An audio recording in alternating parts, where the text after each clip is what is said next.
As I was walking down London Street, I came to Paddy West's house. He gave me a dish of that corned beef hash, and he called it Liverpool scouse. He said there's a ship and she's wanting hands, and on her you ought to sign. Well, the captain's a pirate, the mate is worse, but she will suit you fine. Put on your dungaree jacket and walk out looking your best. And tell 'em you're an old sailor lad that's come from Paddy West. Paddy, he piped down all hands on deck, their stations 4 to man. His wife, she stood in the doorway with a bucket in her hand. And Paddy cried out, "Now let her rip," and she threw the water our way, saying, "Turn about the bow, me boys, she's taking on the spray. Put on your dungaree jacket and walk out looking your best. And tell 'em you're an old sailor lad that's come from Paddy West." Now seeing she's bound for the southern boys, for Frisco she was bound. Paddy, he got out a length of rope, and he laid it on the ground. We all stepped over, then back again, and he said to me, "That's fine. And if ever they ask were you ever at sea, you can say you crossed the line, and put on your dungaree jacket and walk out looking your best. And tell 'em you're an old sailor lad that's come from Paddy West." Oh, Paddy said, "Now pay attention, these lessons you must learn. The starboard is where the ship she points, and the right is called the stern. So look ye aft to your starboard port, and you will find northwest makes sense, and that's how I learned navigation at the school of Paddy West. Put on your dungaree jacket and walk out looking your best. And tell 'em you're an old sailor lad that's come from Paddy West." Oh, Paddy said, "There's one more thing to do before you sail away. Step 10 times round this table, lad, when the bully's horn do play. And if ever they ask were you ever at sea, you could say 10 times round the horn. And by God, you've been a sailor since the day that you was born. Put on your dungaree jacket and walk out looking your best. And tell 'em you're an old sailor lad that's come from Paddy West. Put on your dungaree jacket and walk out looking your best. And tell 'em you're an old sailor lad what's come from Paddy West." I think we have enough time for one quick one. It's a good one. Oh, yeah. Also, hi, Corey. Well, he fell into prison about 2:45, where I found in my cell a glass waiting for me. So I filled what was empty, and I pulled up a stool, but he stood in the corner. The old devil wouldn't move. He said, "You drink when you're lonely." "No, I drink when I want." He said, "You'll never be sober." Sure, what I want, Dad. I only drink to be merry. But unfortunately, I'm in the wrong prison cell and the wrong company.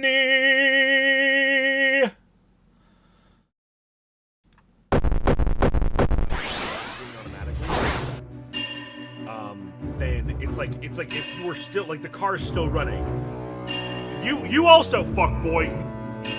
But you stopped, like, you pulled over to the side of the road. As done from tilling the fields. Fuck! engine's still running, and then you had someone remove the automatic transmission and put a manual transmission in. If I just say a slur, Daddy Mountain, weirdness, I will destroy you. Do you understand that?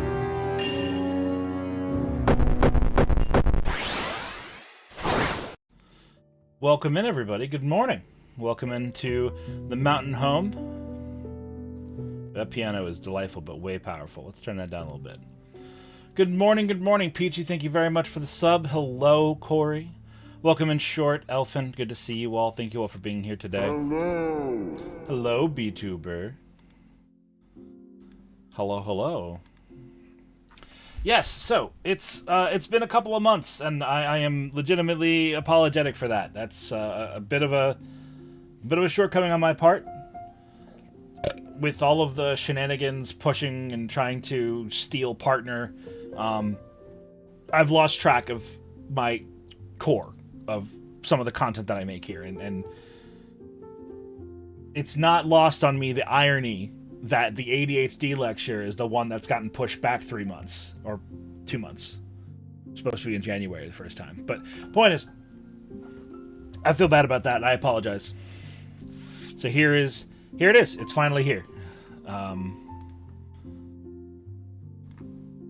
But we'll get into the lecture in short order. But for now, I think we're just going to welcome everybody in, say hello to everybody. Hope you're all doing well. You may notice that a bunch of the redeems are turned off because when we get into the lecture proper, I don't want to bother changing it then. So for now, really very few options available. Sorry about that. Not a whole lot of shenanigans to have afoot at this time. You can also tell we're all geared up with our apron and glove. Put our hair up because it's time to do some fucking work. But it's good to see everybody. Van, thank you very much for the lurk, my boy. I deeply appreciate it. In other news, I don't want to spoil too much, but this weekend's going to be fucking popping, okay? Got the Hobbit's breakfast going. Very nice. Very nice.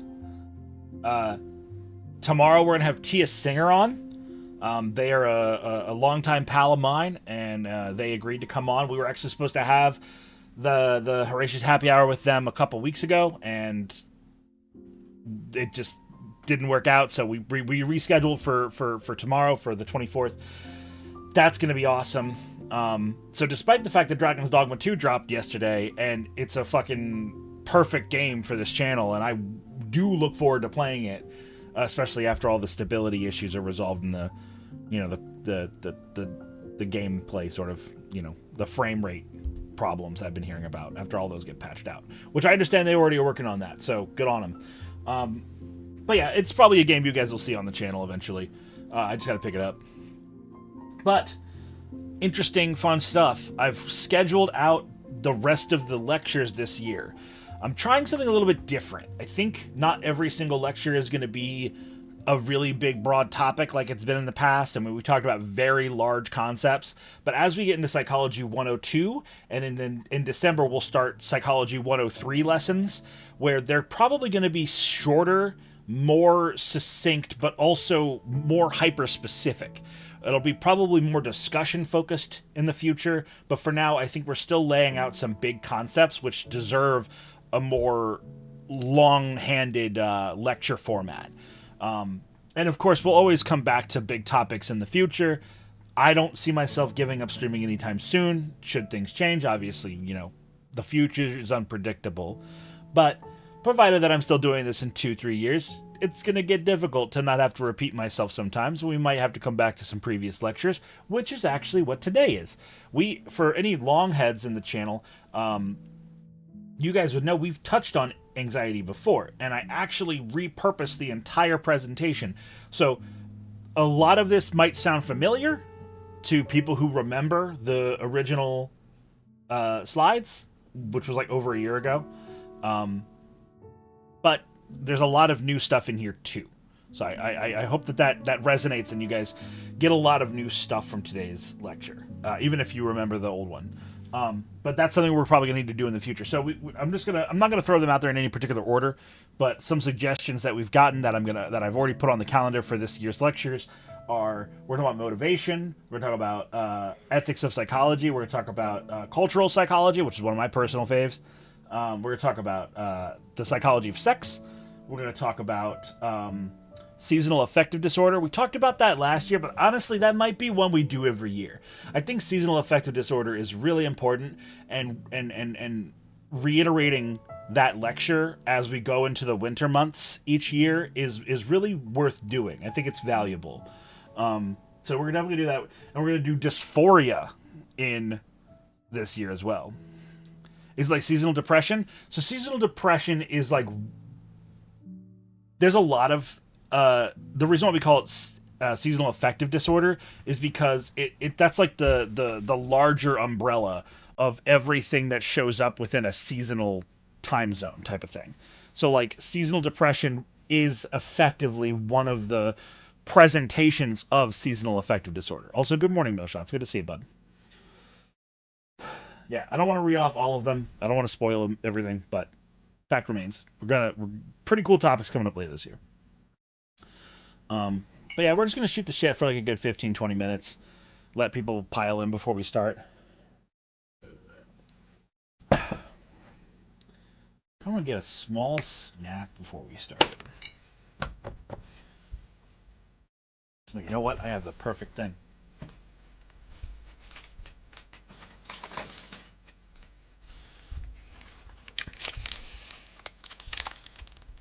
You guys got me these deer jerky strips. Man, the packaging on these kind of suck.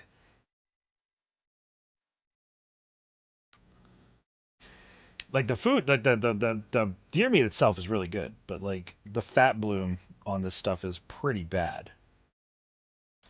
Like I kind of don't want to eat this until I like heat it up and melt some of the extra fat off. You ever look at that? You ever look at a piece of beef, a piece of jerky? Fat bloom? Yeah. If you ever looked at a piece of jerky, and you see like all of the translucent white caked on it, that's just fat. Like that is just animal fat. Um, Probably the animal that it's from. That's just yummy. Yes, B, it is yummy, but you know I'm a fat man, and if I can cut down on some extra fat, I will. Thought it was a preservative? I mean, effectively, yeah. It's the guy. Good morning. Excited for this. As a person who has ADHD, it'll be kind of nice to hear it from a more professional perspective. Thank you very much, Sentinel. I appreciate that, man. I took a fucking bite of it anyway.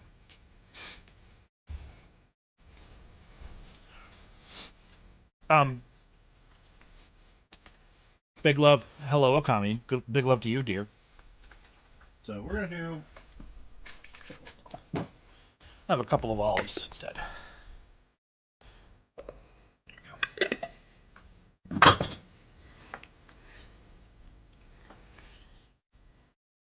That can act like a preservative. Oh yeah.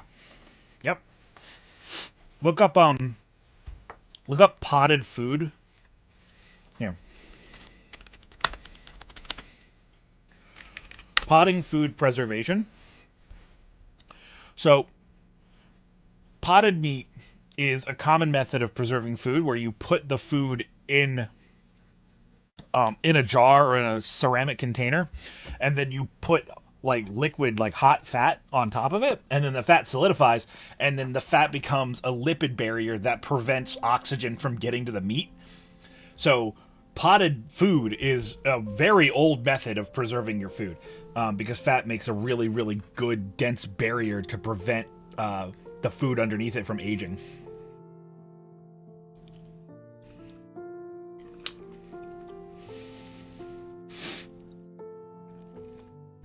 No worries, Cat. Take care. Ancient whale storage technology. True. Cat, take care of yourself, please. Welcome in Doomsday. Good to see you, buddy. I'm just having...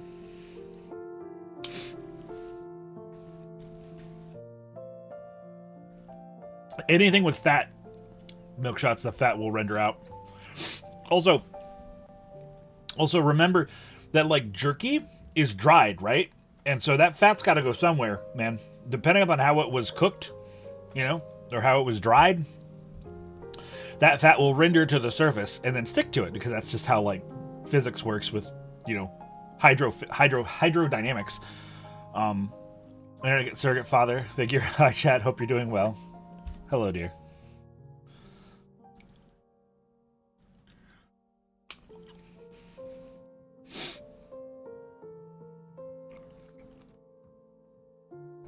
What is it? Hello. Hey, what's luck? What was it? Girlfriend experience.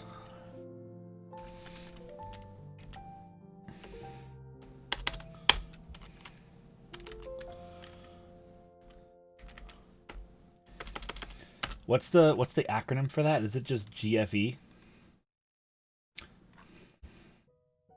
So if it's GFE, what would the father version be? Would it just be like father figure E experience? FFE?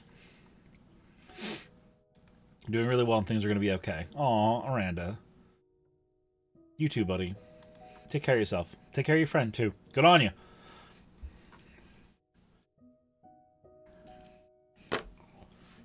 Alright, I gotta put this jerky away so I actually remember to render the fat off of it later. Father experience vehicle.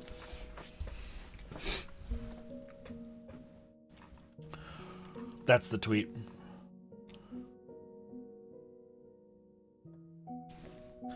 I'm rebranding into an FFE creator, a father figure experience.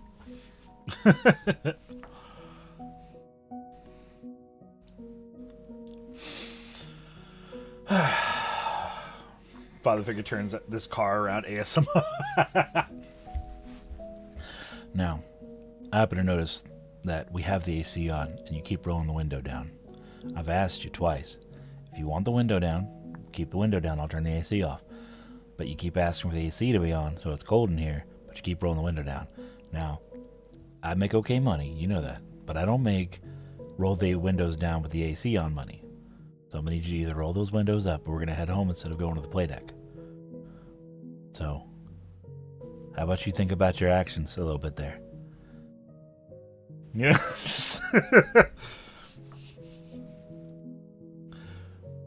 Who touched the thermostat? I think it's super cool that Fang and Lark are out in Japan. I've been seeing those tweets. They're super cute. Make what money? I don't make that much money.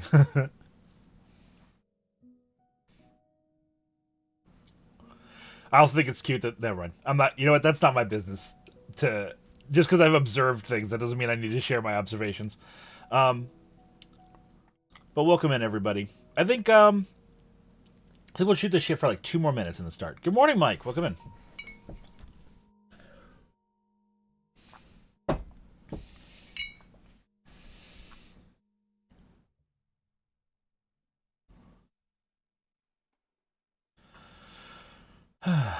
Dragoon, good to see you, buddy. Akari Tenshi in my chat. What's cooking, baby? Good to see you around these parts. What'd you have for breakfast? A breakfast burrito. But I had it like 4.5 hours ago, so I'm kind of hungry. That's okay. I'll eat after the lecture. And then I'm going to go see the Forge Master for his birthday. His birthday's today. We're gonna go see him for his birth, and we're gonna go to a nice little what would you call it? Italian Americana joint. It's super Maryland. I fucking love this restaurant. It's Maryland as fuck. Everything you could put a crab cake on everything on the menu, which is just the most Maryland shit ever. Thank you, Tekuk, for the stretch. Looking forward to the lecture. We're going to get started here just in about 2 minutes. I haven't had a breakfast burrito in years. I love breakfast burritos, man. It's like all my favorite shit in one easy to eat mobile food food device, whatever. That said, oatmeal with yogurt is pretty fucking good. Also, the Wendy's burrito, I'll give it a shot. Real good. I also would point out shrimp and grits. Fucking pristine breakfast choice. Although I must be honest, and I'm owning my bias here, I don't actually think it's the best. I don't think it's the best food. But out of nostalgia, family tradition, and my own personal preferences, biscuits and gravy might just be the best breakfast food, period. And again, that's my opinion. That comes with a lot of family tradition behind it. But whew. More likely to taking notes, of course. Hers just didn't even nut on my smothered pork chops. What? Don't add inaccurate context that wasn't there. You posted that shit, DM me that shit. I said that looks really good in my mind and meant to tell you that, but I never did because this week was very stressful. Horatius, what do you drop? What did I drop? What do you mean, what did I drop?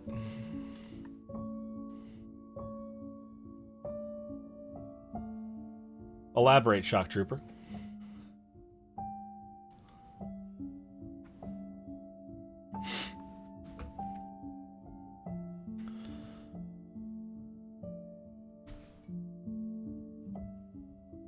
I mean, if you were an RPG enemy, what would you drop? I would drop...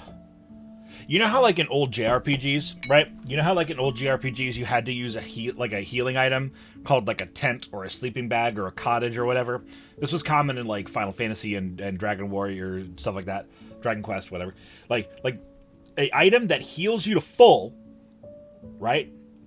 Full heal, but you can only use it at save points. So, like, not versatile, but super, super essential.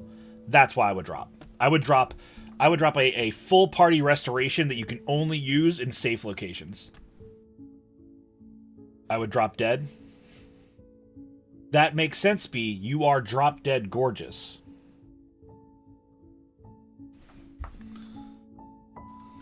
And we're farming. A real essential item? Yeah.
I love that my model betrays my arrival before I even sit down. Some water pouring ASMR for the kids in the back. Alright.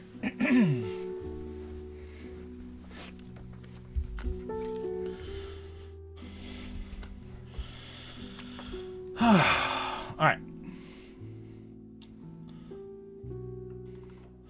Alright, let me know when the ads are done. But for now, it's fucking game time.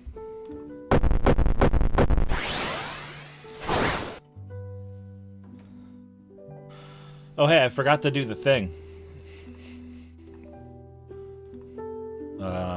Where is it? Nope, that's not right. There it is. And good damn.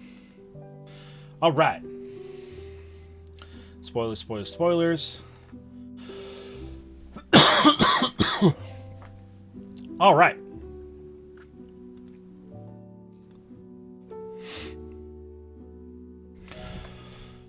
Doug Dimmitt, damn it. Let's crack open a cold one.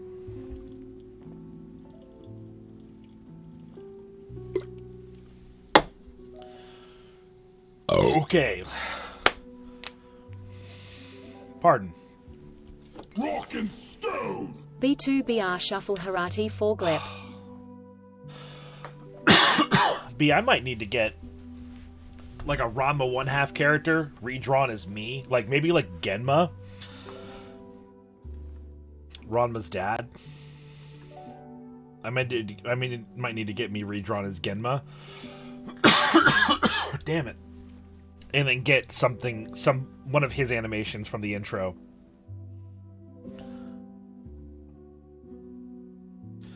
Oh, that's a cool little thingy-madoodle.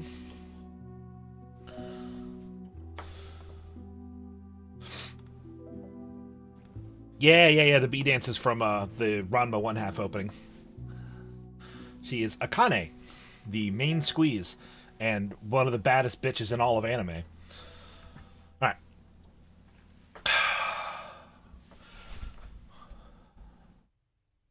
It's never Haposai.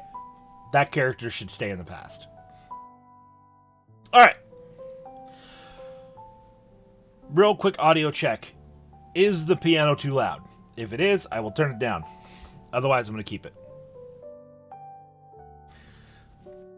This is me doing a microphone check to make sure that the piano is not overpowering me. Why do I keep eating coughing?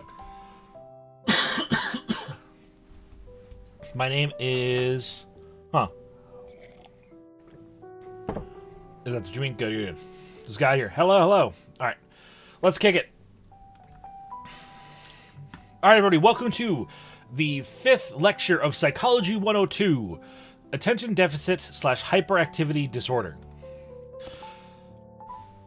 Just as a reminder, these are the rules for every lecture, but I will repeat them because they are important to know.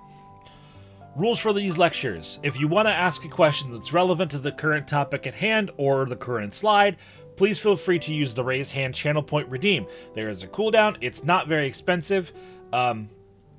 If you do not have questions, if you have questions that are not on topic, I recommend that you write them down, type them somewhere, and then save them for the Q&A at the end of the lecture, because when we get started, as the last rule here will point out, I will be interacting with chat, but so much less than normal. Anyone who's been to even one other stream of mine knows that unless I'm super preoccupied, I talk with chat a lot, almost exclusively for some streams.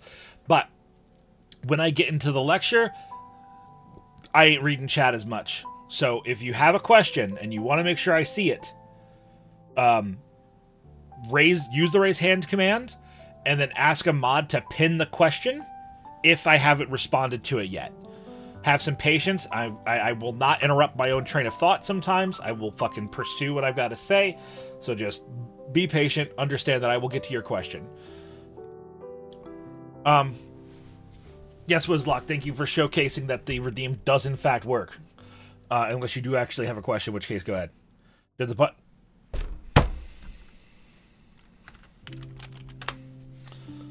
I see we're farming today. Alright, so. I think that it's important that when you speak as a person of authority on any topic, you should always lay out what your credentials are. And so here are my creds. I'm Horatius the Dwarf, EN VTuber, and by trade I'm a mental health professional. I have over 7 years of field experience. I'm currently employed as a special education teacher. I have experience with ABA, which I don't like, but I have experience with it. Addiction counseling, behavioral management, case management, one-on-one behavioral assistance in an educational setting, intensive in-home care, crisis management, conflict resolution, and cognitive behavioral therapy. I am not licensed to practice in your country or territory, obviously I'm licensed to practice somewhere, right? Even in multiple places. Spoilers, I guess. But in line with my ethics, I consider myself not licensed to work with any of you professionally. Everything that I say and do here is my own opinion. Everything I say and do here is advice. It's guidance. Do not treat what I am doing for anybody here as actual therapy. That has never been my objective. It never will be my objective. If it does become my objective, remind me of this moment, and I will stop immediately. I'll probably quit streaming if I do that, because that would be such a massive breach of my personal ethics that I would feel so disgusted I would probably never want to do it again. So, our goals here. We have a few goals here. Our goal is to primarily raise awareness of mental health in the streaming community. I think this is a section of the internet that direly needs higher levels of understanding of mental health and psychology and is woefully under serviced in that regard. It's also to educate people on the basics of psychology. It is to entertain and share my personal experiences from my time in the field and as a student. Also, disclaimer, again, take what you hear and read here. Take what you hear and read here and improvise it. While much of what I'll be sharing is fact, it is also slathered in my biases with its delivery. This is to cover my own personal ethics and to not do unjust harm to people in my efforts here. The last thing I want to do is give someone the impression that they now understand how to circumvent their own mental health concerns and trials and tribulations and be like, okay, I don't need to do anything anymore. Like, I'm good. Horatius cured me. That's not how it works. It's not how it's ever worked, and it's not what we do here. If I will say this specifically about today because ADHD is a very, very prevalent diagnosis in this world. If you read today, all right. Normally I don't do this, but I'll do the song for Izzy. The greatest adventure is what lies ahead. Today and tomorrow are yet to be said. The chances, the changes are all yours to make. The mold of your life is in your hands to break. Welcome in, Izzy. Thank you for bringing your fantastic commute on over here today. I hope you enjoyed the rest of your stream with Dragon's Dogma 2. Thanks for letting me come on and hang out earlier. I did get my lecture notes done. Thank you for the inspiration and for the little shove to help me get what I needed to get done today. We're just finishing the rollout of what are the rules and the expectations of the lecture today. We haven't actually started the content, so you guys are all here. I cried and complained the entire time. I would love to hear you cry, actually. I'm not sure I've ever heard you cry. That would be a very eye-opening experience for me. But all the same, welcome in, dear. It's good to see you. Thank you for bringing your folks over. But yeah, so I'll reiterate this slide. In fact, I'll reiterate the last one, too. I will not be reading chat super hard once I start lecturing. If you have a question, use the raise hand channel point redeem. There was a stupid kid that wouldn't follow me and lizards that stabbed me in the coochie. That's understandable. If you have a question that is not on topic, please save your other psychology questions for the end of the stream at the Q&A. I will be interacting with chat, but nowhere near as much as normal. So if I ignore you in chat, it's not personal. Use today's chat box as an opportunity to engage with other people in the chat, because I will be answering questions that people ask. Yes, please go eat food, Izzy. Oh my goodness. I have over 7 years of experience. I've done all these things. I know what the fuck I'm talking about. Here are my credentials.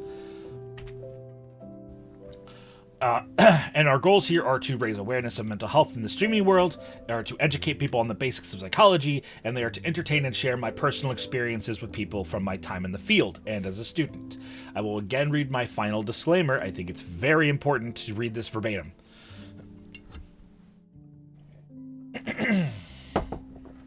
Take what you hear and read here and improvise it. While much of I will be sharing is fact, it will be slathered in my opinion and biases. This is to cover my ethics and not to do unjust harm to people in my efforts here. I was just saying this before you joined us. If over the course of the stream you learn about ADHD, all right, and your takeaway from this lecture is, I might have ADHD. I am not diagnosing you. This lecture's purpose is to not make people think they do or they do not have ADHD, or any of the core morbidities that come with it. If that is something that you genuinely feel after or during this lecture, my advice to you is to look at your local area, see what services are available, and find a licensed and credited professional who can diagnose you with actual diagnostic tools, because not everybody can do that. Not everybody can do that. I will say it again. Not every mental health professional is able to diagnose people. So, here is our pre-lecture quiz. These questions will come up again at the end of the stream. So I want you to write these down. Keep these in the back of your mind, because these questions I will be asking Chad at the end. There will be bonus points or something. Here's the questions we will answer today in this lecture. 1, what is ADHD? 2, what are the 3 primary attributes of ADHD? 3, what are some of the physiological impacts of ADHD? 4, what is, and more importantly, what is not ADHD? And what is a common pitfall or myth of ADHD? For the sake of brevity, I will say what ADHD stands for one more time, and then I will be referring to it as ADHD for the rest of the lecture. Just again, because it's a fucking mouthful. ADHD stands for Attention Deficit Hyperactivity Disorder. So, let's get into it. First things first, before we talk about ADHD and I read this slide for you guys, all of these slides will be available on the Discord after this lecture is over. So if you want to join the Discord and see previous lecture notes, you can do that by doing !Discord. Click the link and label yourself as a beard lover and a ambassador on the Gathering of Beards Discord. It's where all the dwarf VTubers hang out. So, attention deficit / hyperactivity disorder. Let's break those words down. We're going to talk about attention later, so we'll come back to that one. But attention is a more complicated concept than you may otherwise realize, but we'll get into those complexities. You guys probably all have a pretty fair understanding of what that word means. Deficit. Deficit just means that there is a underwhelming amount of something. If something is at a deficit, if you walk into a store and you go to purchase $23.75 worth of goods and you hand them a $20 bill, you are at a $3 and some change deficit. You're just not, you have less than what you should in this instance, because a deficit of attention is, well, it's kind of all over the place, right? Like, who's to say what is necessarily the right amount of attention that something should have or not have? It's a bit of a wibbly wobbly number, and we haven't really slammed down attention to a numerical value. But suffice to say, in most examples, you'll be able to tell if someone has enough or not enough attention to a situation or to a particular stimuli. In which case, you could pretty accurately judge it as a deficit. I had to turn the...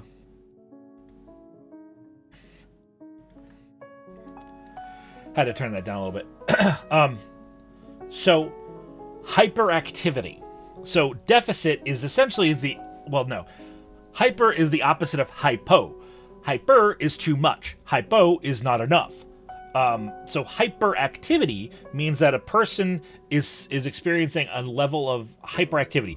So we will look at a lot of folks and say, oh, they're just being hyper right now. as like a shorthand. But what that means specifically is when someone is hyper, that means that they are experiencing a higher level of response or activity to a situation that is within like normal expected responses, right? So give you a more easy to recognize example, right? If you and I are walking down the street and we bump shoulders or bump hands, or point is we have a small physical contact while passing one another, right? There's a lot of different ways that can go down, right? So if you bump into each other, you might not react at all. You might turn and apologize. You might turn and just simply like visually acknowledge the other person and move on.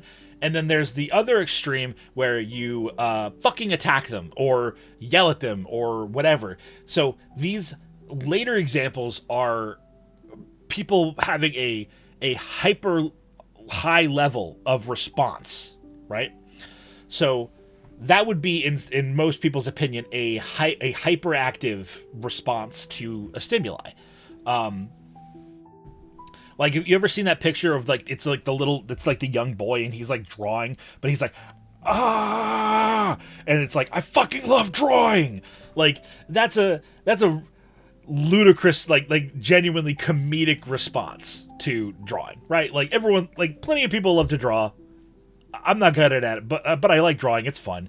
A lot of folks like to doodle, but few people are gonna get a pen in their hand and a paper in front of them to draw and be like, let's fucking go. Like, like that's a almost unbelievably exaggerated example, but it does happen, and that would be a hyperactive response. So, the last word, disorder. Okay, speak for yourself. Listen, lady. So disorder, right? Disorder is, you could break the word down into dis and order, right?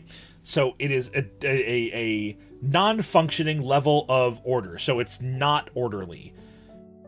If it was another word, you could prefix it with unorder, which we don't do that. We call it disorder. Basically, it's a lack of order. So ADHD is when your inability to maintain attention or your hyper levels of activity cause you disorder in your life. Now, if we get too much caffeine in our system or too much of a stimulant in our system, it can be difficult to focus. It can be difficult to give your attention to stuff. Your brain and your body could be running at 1,000 miles an hour. This is essentially attention deficit and hyperactivity. But it's not necessarily causing you disorder. It's not causing disarray to your life. This is a sugar high. This is a caffeine boost. This is a momentary lapse of judgment or impulse control, perhaps. But when we call it ADHD when it becomes something that is chronically, it's chronic, which means that it's consistent over a long period of time. It is often intense, and it causes your life disorder. You cannot function. Sometimes we call these dysfunctions, where it causes a lack of ability to function in a normal life. Now, many people with ADHD do not have actual levels of dysfunction because of it. Some do. I want to make that clear. That we will get into the intensities of ADHD later in the lecture, but understand that not everyone's ADHD is the same. There are some through lines, there are some common threads, but if you meet one person with ADHD, similar to autism, you've met one person with ADHD. You know what I mean? So, it is fundamentally a neurological disorder. It affects people's cognitive and executive functioning, and it does this in one of three main flavors. There are other diagnoses and other types of ADHD, but here are the three primary manifestations, if you will. We have inattentive, impulsive, and combined. So people will either have a ADHD that manifests particularly in that the person struggles to hold attention. It may result in someone who is notably impulsive, or it could be both. We'll get into that in a minute. fact, we'll... Wait. Okay, yeah. Never mind. So, like I said, we're going to talk about what is attention, right?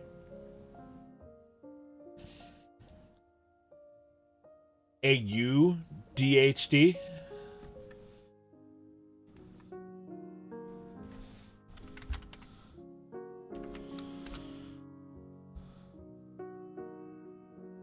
Yeah, okay, so that's not that's not the same. That's a comorbidity, Grievous. That is not a representation of ADHD. That's like a separate vibe. Yeah, that's two separate diagnoses combining to make a super... It's polymerization. I cast autism, then I cast and summon ADHD, then I cast polymerization from my hand to create AUHD. That's... You know what? That joke fell apart halfway through, but I really committed. And I hope it landed. Oh, fuck. In defense mode. God damn it. Jesus, I'm using that. Well, have fun with that one, Mute. Okay, so what is attention? Again, like, you guys probably have a pretty solid understanding of what the word attention means, right? My niece is ADHD. Sorry, I need to stop reading chat. I need to focus. So, while I'm reading this, I want you to think of this activity time. I want you to think of something that you struggle to focus on, because I absolutely fucking promise you every single person in this chat has something that they struggle to focus on. It's a pretty common, normal aspect of life. Think about something you struggle on, and then after you figure what that is, I want you to contemplate, and if you're willing to share. Contemplate why you think it is that you struggle to focus on that sometimes. So, what do you mean, what is attention? I'm sure most people have a pretty good understanding of what attention is, and everyone has at least a passing awareness of the concept. However, it is more complex. So, what is it, smartass? It's when the brain looks at one thing or group of things. Don't be condescending. Fair. So, let's talk about the bottleneck effect. Bottleneck is a concept in attention study where our brain, right, is a pretty powerful meat machine. But it has its limitations. In fact, a lot of the things that our brain is constantly doing all the time is making the world stimuli palatable to our brain that we can actually fucking function. Hi, Peachy. So, a big part of it, right, is... Right now, I'm gonna slide back a little bit so I see more of my room, or more of my office here. My hands are not going to work because I'm too far away from my desk. If I look to the right, I see my ring light, then panning to the left, I see my tower, my coffee press, monitor 1, phone, a plate with some olive pits on it. I look to the left, I see my audio interface, my left monitor, my half can of drink, my full stein of water, my microphone. Then off to the side, I see a couple of boxes with stuff in it, and then, you know, a couple. Then I see the cloth partitions, right, that help soundproof my office. Point is, it's a lot of shit. It's a lot of shit, and I even skipped a lot of things, right? I can be like, oh, there are 3 baby aspirin on top of my audio interface. There's a toothpick on top of my audio interface. There's a tube of antibiotic ointment there from when I had my surgery that I needed to have on hand in case I need to reapply it. There's a non-used ketchup packet under my left monitor. There's a small stain on my right monitor that I keep telling myself every time the screen goes black that I'm going to clean it off, and I just never have. See what I'm saying? Do you understand what I'm saying? All these details are generally not important, because if you try to process every single fucking thing that your body, whether through auditory, visual, olfactory, like whatever your senses touch, right? If you try to understand all of these things at once, it will overload your brain and you will not maintain fucking any of it. So, it is important, right, to bottleneck how much actual shit you're processing in your brain at one time. Right? So, it's difficult. It's a lot of information. And so our brain does this thing called the bottleneck effect, where essentially we filter all of the stimuli. Here, I'll pull up my textbook and read it verbatim.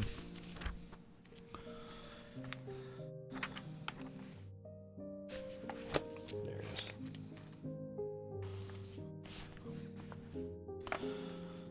Yeah, so we perceive all of our information, and then our brain does an attention and information filter called the bottleneck effect.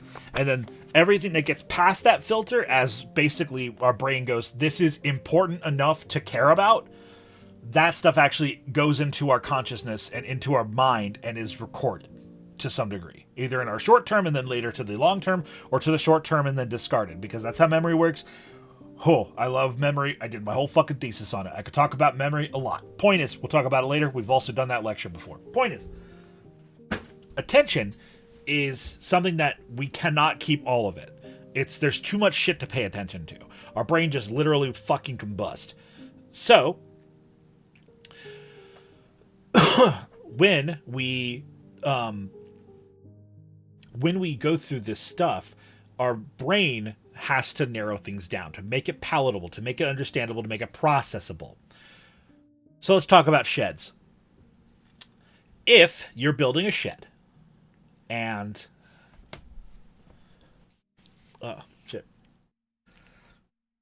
Berserk, no. The bottleneck effect is something that everyone does all of the time. It has nothing to do with ADHD. But in a way, you know what, let's bring this into the shed. Hold on, I'm going to bring this into the shed. Okay, hold on, just follow me. So, people without ADHD, right, they're building a shed, right? They have one hammer, a box of nails, they're boarding up, they're hammering all of the wood into place, right? So, bottleneck effect dictates that you can only hammer one nail at a time because you only have one fucking hammer, right? Well, someone with ADHD, depending upon their manifestation, right?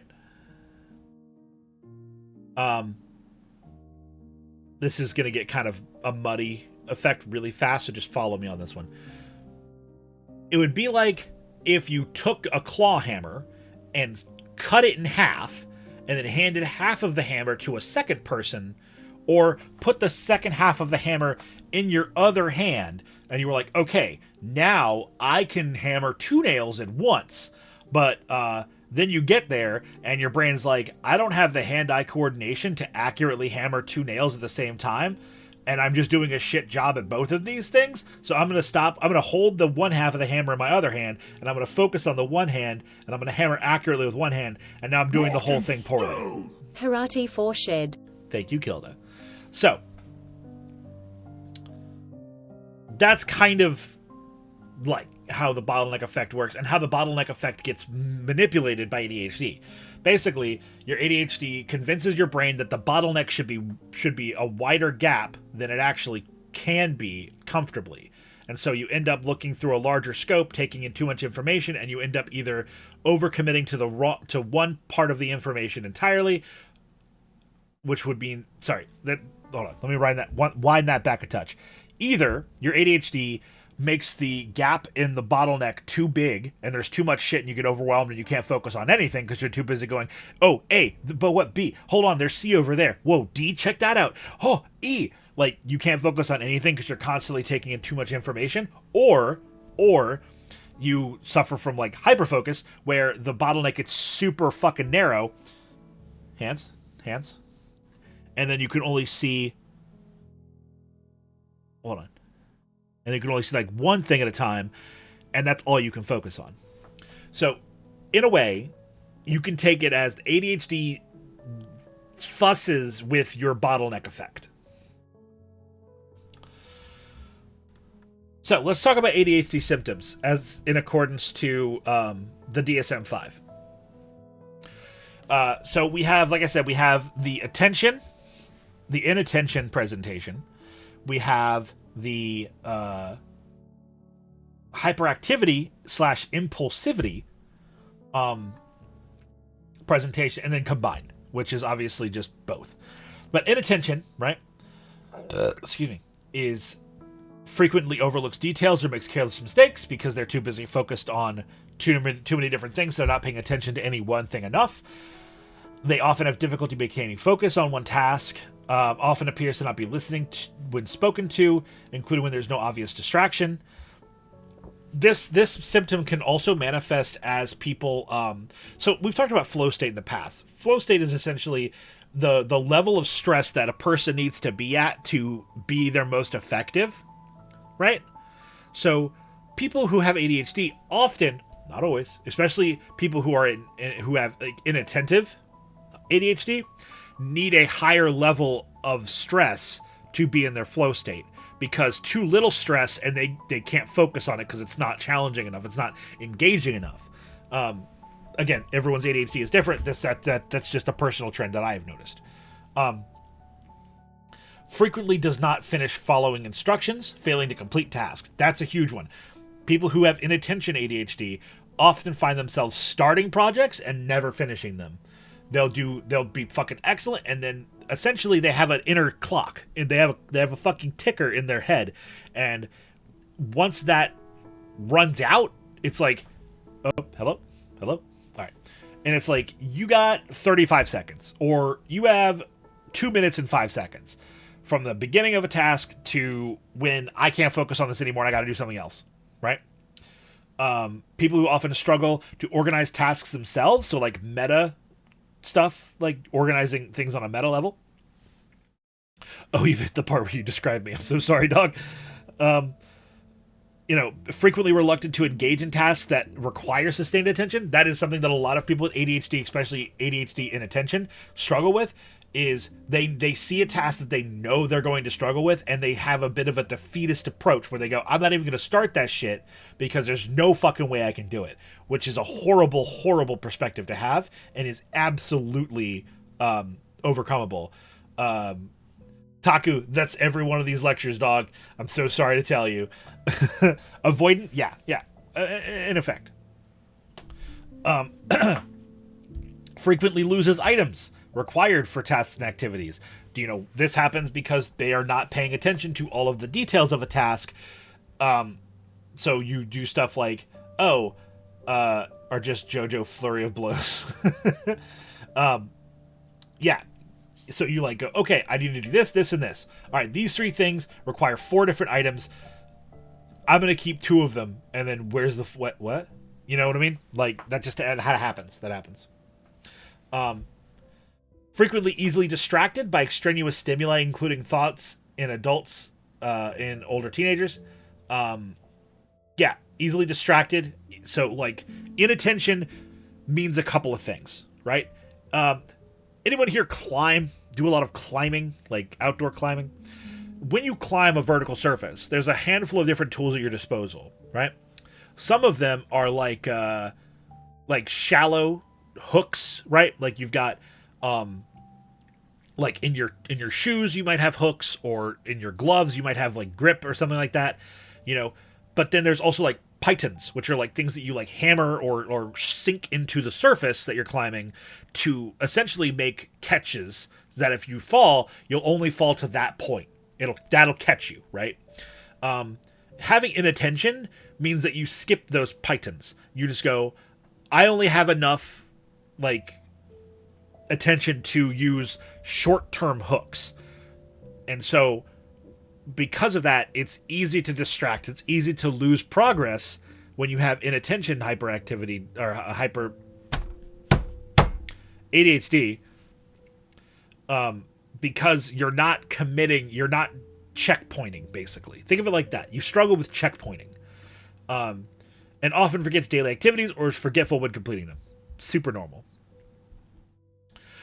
I want to lay this out before I can continue with the symptoms of hyperactivity, impulsivity, ADHD, is these are all behaviors that all people struggle with, okay? All of these things are behaviors that every motherfucker on this planet struggles with. That's why, right? That's why the DSM stipulates 6 or more in the following, or 5 or more in adults.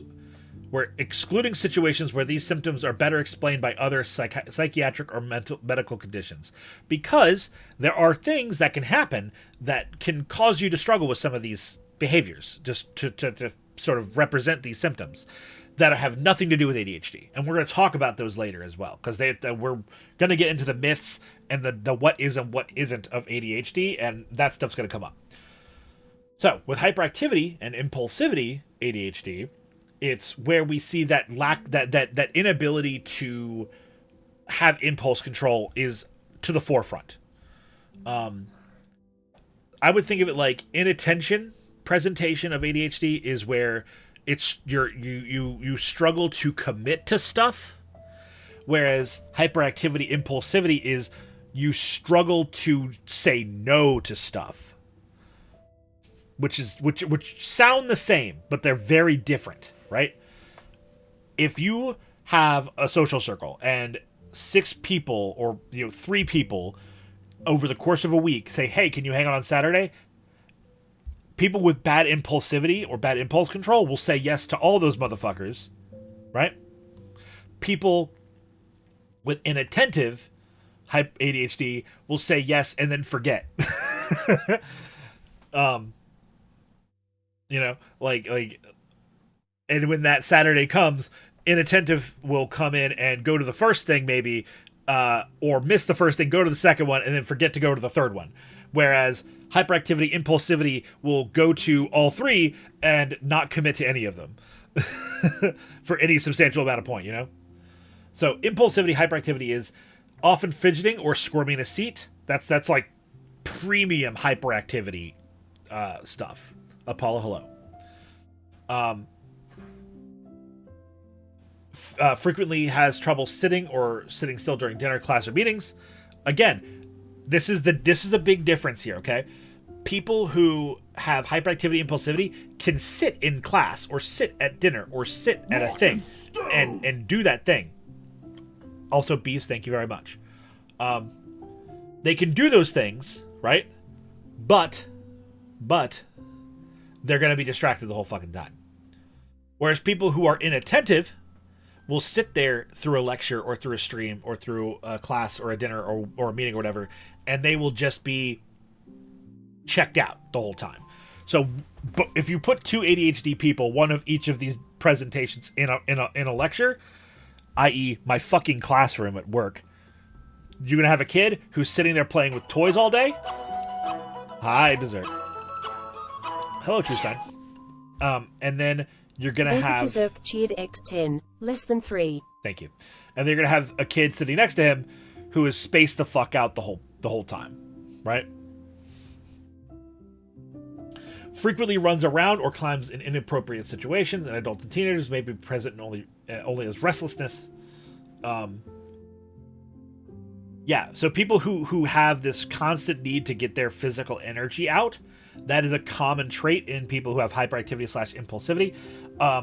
Now, that said, there's a lot of people who have a lot of energy that they need to get out, but they have the impulse control to recognize when and where is the appropriate place and time to do that. That's the big difference.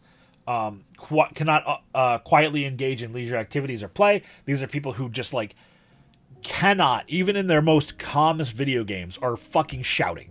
You know what I mean? These are people who loudly and strongly have to present themselves at all times. People who talk excessively, hi streamers, frequently seems to be on the go or just cannot be still. That is, again, the hyperactivity, the need to constantly be active. Is there any fix for this kind of stuff? Do I meditate? Do I astrally project? We'll talk about treatments later. Okay, Apollo, so stick with us. Also, if you have questions, do me a solid, my boy, and use the raise a hand redeem. Let's see. Often answers a question before it's finished or finishes people's sentences. Often struggles to wait their turn, including waiting in lines, and frequently interrupts or intrudes, including into others' conversations or activities by using people's things without asking. Yeah, so a lot of this is either hyperactive needs or a lack of impulse control. these people really struggle when they are at a grocery store and those impulse bins right next to the cash register, and they're like, "Oh, you know what? I could use a Snickers. Oh, I could get a can of Coke." You know, those fucking things are designed to prey on these motherfuckers, and it's fucked up. And obviously, combined is representing both of these. So let's break down what anxiety is physiologically speaking, right? So, how does ADHD impact our bodies? Because that's what physiological means, to be clear. It means, how does it affect us on a physical level? The truth is, ADHD doesn't have that strong of an impact on us physiologically. That said. Oh shit, I didn't change this fucking... Whoops. Haha. Ignore that. Now, ADHD can cause brief moments of confusion and frustration in the individual and the people around them. Super fucking common. Wait, hold on. I just noticed that my fucking window is not accurately sized, and you guys can't read it all, and I'm so sorry. Alright, that's fine. Also, I'm kind of big, so... yeah. Alright, so here is the... I'll read the activity time. What is something that you experience physically when you cannot focus or even are hyper-focusing? What's something that you experience in those moments? That's what I want you to think about. You're always big? Thanks, fam. I had a lot of cheeseburgers to get here. Anyway, so, how does it impact our bodies? Also, I saw you come in, Linux. Hello, hello. Mia D as well. I'm on a roll. I'm mid-lecture. Welcome in, everybody. I'm so sorry. I'm like a train running down grade right now.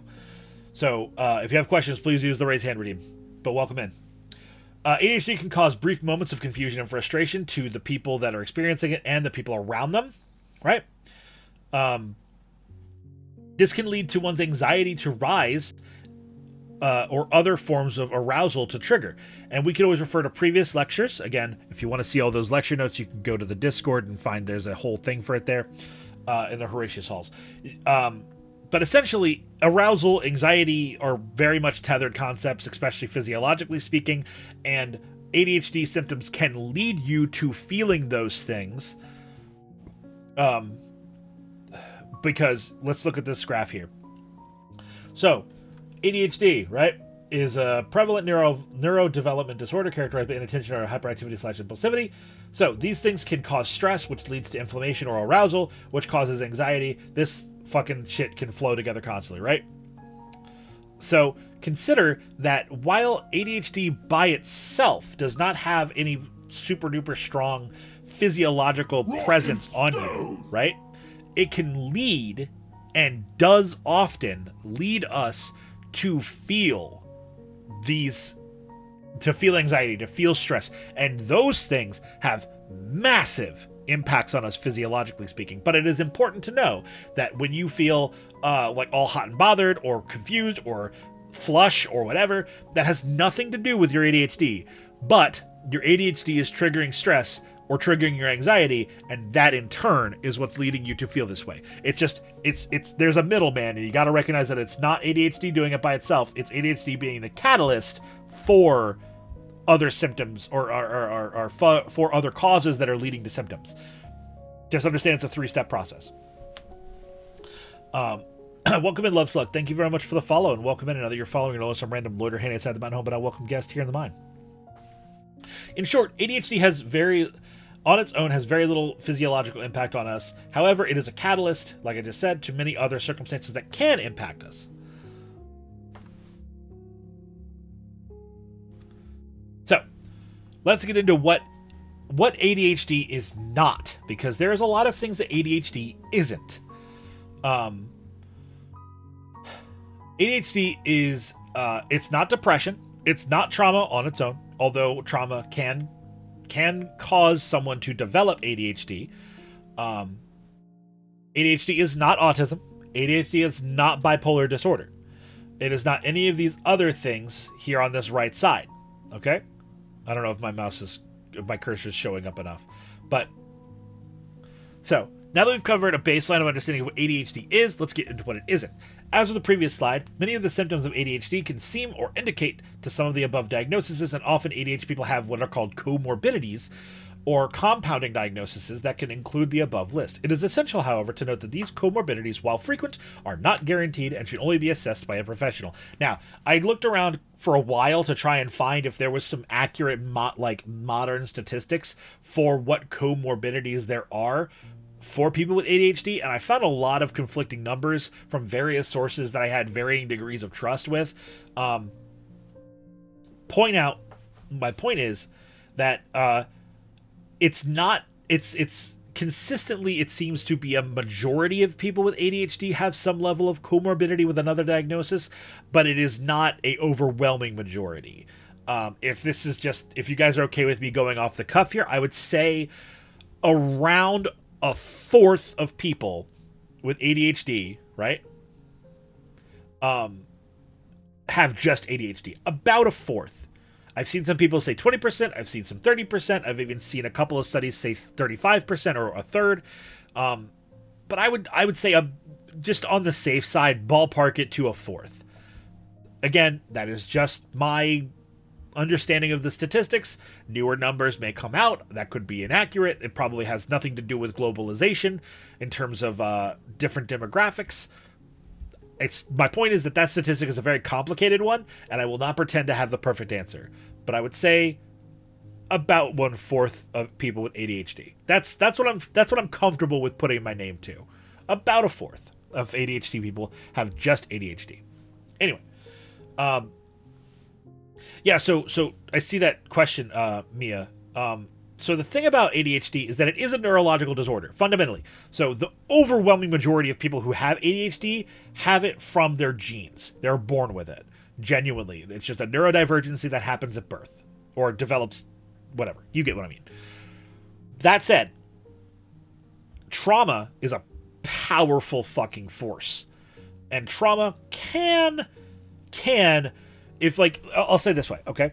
A lot of people suffer from the poor impulse control, and a lot of people suffer from hyperactivity, and a lot of people suffer from attention issues, right? What I would say, and this is my opinion, if you struggle with those things already, and then you suffer a trauma that exacerbates those problems, it would be not giving you ADHD by itself. You already had some precursors that sort of, pushed you up close to it, but trauma could intensify your current symptoms to a degree where those things you're already experiencing become disorderly, right? Because plenty of people have poor impulse control, right? Plenty of people. I would even say most people. But trauma can make that poor impulse control so substantial that could exacerbate it to the point where it becomes and causes disorder in your life. That's how I would put it. All of these things right here. This is a something I did see that I liked. This is by Evangela Antonio. This was done in January of 2021, so it was probably done during 2020.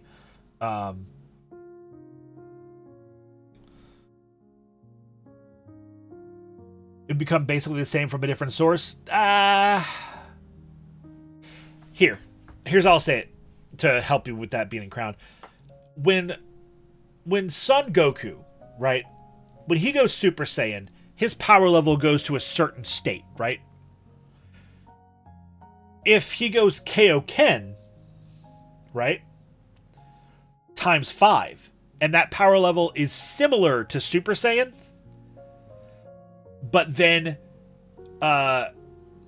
Piccolo gets stabbed in the face, and that enrages him, and his rage pushes his Kaioken times 5 state to equal or surpass Super Saiyan 1, right?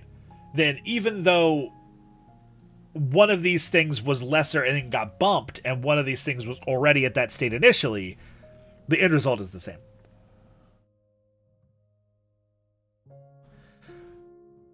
That's fair. That's fair, Len. I don't disagree with that. All right. By relating to the folk, listen. It's called teaching. But yeah, so this person, Evangela Antino, wrote down the common comorbidities that ADHD often has. And these are Tourette syndrome, autism spectrum, learning disabilities, language disorders, sleep disorders, impulse control personality disorders, anxiety disorders, intellectual disabilities, substance abuse disorders, and mood disorders. Yeah, so consider that these things can often be comorbid with ADHD. But again, I really want to hammer home that just because you have ADHD does not mean that you also have other diagnosable disorders. There is a very real chance that you have just ADHD. And I say this, and I'll explain why I say this. Okay, I have a lot of neurodivergent people in my life. Fuck, I probably am, and I just don't know it, and that's fine. I'm comfortable with that. I'm gonna live my life how I'm gonna live it. I do not like that in the neurodivergent community, and in the people who advocate for neurodivergent people that are not themselves neurodivergent. I find it troublesome and a little bit unhelpful, debatably toxic even, that people almost go full Pokemon Master with diagnoses, where they're like, oh, I have this, ergo, I also have this. And it's like, maybe, fucking maybe, I don't know, I'm not you, I'm not your doctor, right? But like, probably not. Like, statistically, probably not. And I don't think it's helpful. I think listen. I think it is helpful to ask. I think it's helpful to look and discover those things, but I don't think it's helpful to speculate. Does that make sense? I think if you have a diagnosis and you go, hey, I also have these other symptoms, or there's other stuff going on here, there's something under what I've already looked at, right? You know, like, I think that's worth investigating, right? But sitting there and just waxing about it to do something other than actually treat yourself, I think is just unhelpful, genuinely. Again, I don't think every person who goes out there and has like 17 diagnoses in their Twitter profile is a bad person. That's a really shallow take of mine. And it's a really shallow take that I don't have. But I do see it happen, and I do see where people commodify their diagnosis, and there's a line between being proud of who you are and acknowledging your identity, right? And wielding your identity for social status. And now this is important. This is an important step of my point. I don't care if you are wielding a mental health diagnosis or your race or your creed or fucking anything. I think if you're wielding your identities or identifications to appear superior or to reduce the validity of others, I don't care what it is, that's fucked up. So while I don't think this is a very rampant concern, I'm not really worried about people doing this. In my time, in my field, I have seen it happen, and I think we should be aware of it and call it the fuck out. Because it's a dangerous practice. And if you see yourself or someone you trust doing that, I think it's really common. I think it's a really good decision to try and help them curb that behavior. But yeah, I'm going to move on.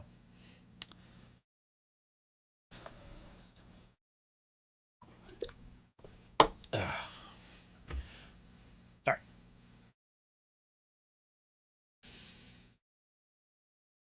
Hold on. I lost my train of thought. Okay, yeah, next slide. So, let's talk about some of the myths of ADHD. ADHD is a superpower. It's not. Now that said, I have personally advocated in previous lectures that you can wield your ADHD to your benefit. That is true. I stand by that. I really do. And I think especially when you're talking with children who have ADHD and are trying to like cope with that diagnosis and try to understand what that means, right? That's not easy. But I think framing ADHD as a superpower can be beneficial to that young group trying to understand what it means for them. Again, however, I pause caution because overly impressing the idea that ADHD is a superpower robs it robs agency from the person, right? I never want to hear someone be like, oh, I did this because of my ADHD. No, motherfucker, you did that shit. You did it. Not your ADHD, not God, none of that shit. You fucking sat up and got the goddamn work done. And sorry, that's a personal peeve of mine, where people rob themselves of their own prowess and people rob themselves of their own autonomy because they attribute their victories and their defeats to extrinsic forces. So if you have ADHD and you have done enough introspection and you have done enough work on yourself to understand how to wield your hyperfocus to your benefit and understand how to wield your impulsivity to your benefit, you deserve the fucking credit. It wasn't your ADHD, it was you being a motherfucking badass.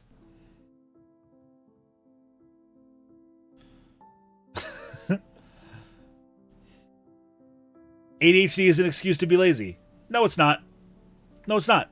Having ADHD can be an explanation for why someone struggles to focus. It can be an explanation why someone struggles with impulsivity, but it is not an excuse. Simple put. If people are lazy, they might just be lazy. Like it's a choice. It's even opting out of the choice is a choice. Inactivity is a choice. That said, there are people who struggle due to their ADHD with decision making. There are people with ADHD who struggle to keep attention. They are not being lazy. They are fucking fighting for their fucking life in their mind to focus on anything sometimes. So it's not them being lazy. It's not them trying to avoid work. Man, bro, one of my fucking students this week, their parent was like, oh, they're just lazy. They just don't want to do work. And I'm like, your child has autism and ADHD. Shut the fuck up. Your child is fighting for their fucking life in their own head. Okay? Be on their side. You're their parent. Be an ally or shut up. Sorry. They got me really mad on Tuesday.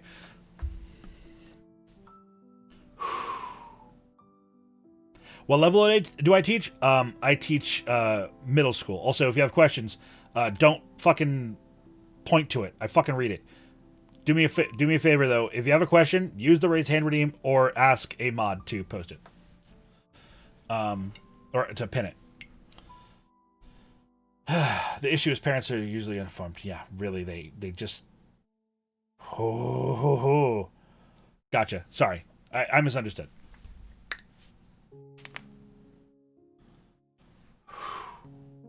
All right, I'm good. I got really mad. I'm good at my hyperfixation because of my ADHD. No, you're not. You may have found your hyperfixation through your ADHD. You may have pushed through some entry-level issues. Colderburn, is that your example of a myth of ADHD? Because that's literally what we're talking about right now. My hyperfixation is because of my ADHD. No, it's not. It may help you breach getting into it. It may help push you through some of the doldrums of learning a new skill. But it is you. It is your. Don't steal your own autonomy. You know, you did it. You did this. Be proud of you alone. I'm going to skip down a little bit to the bottom one.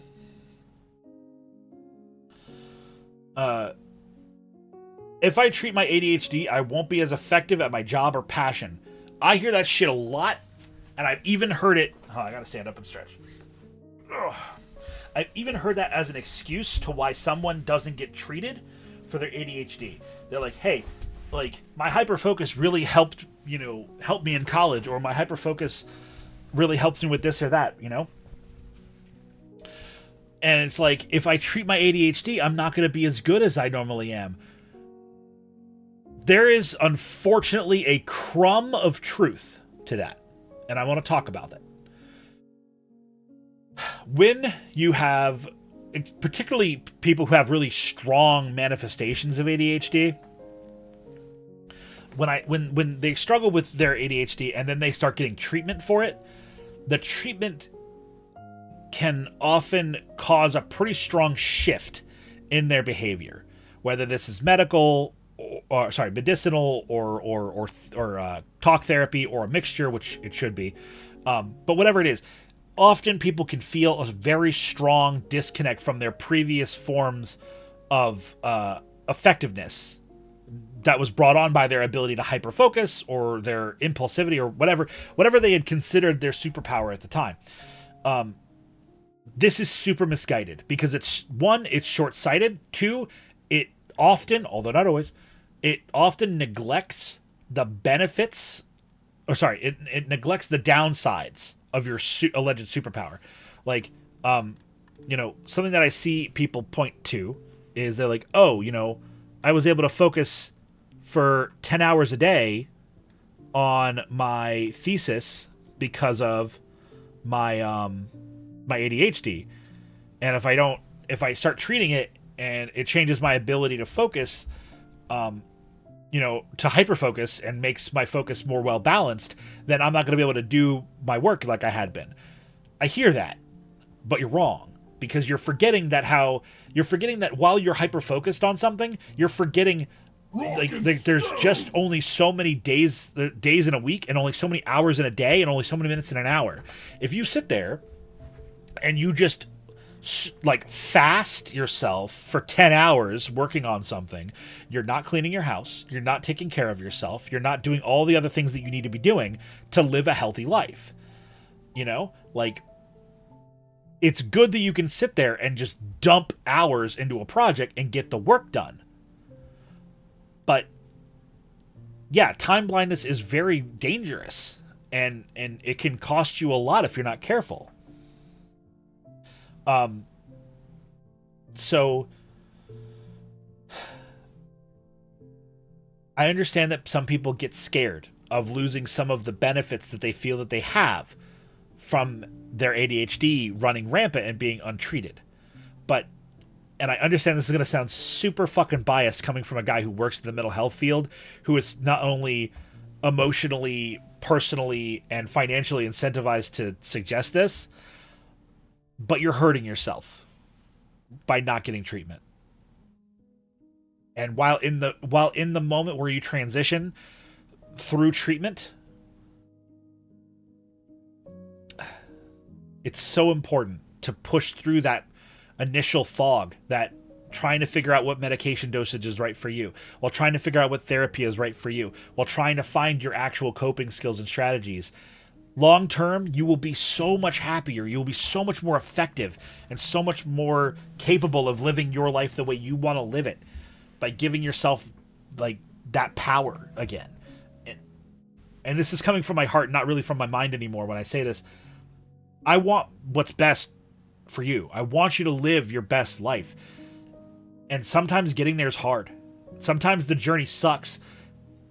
But learning from that journey and reaching the destination can be worth it. And I would argue in this case, it is worth it. One of my favorite recent quotes of mine is, "You're the lifelong project. Put in the work." All right. Going back to some of the earlier ones.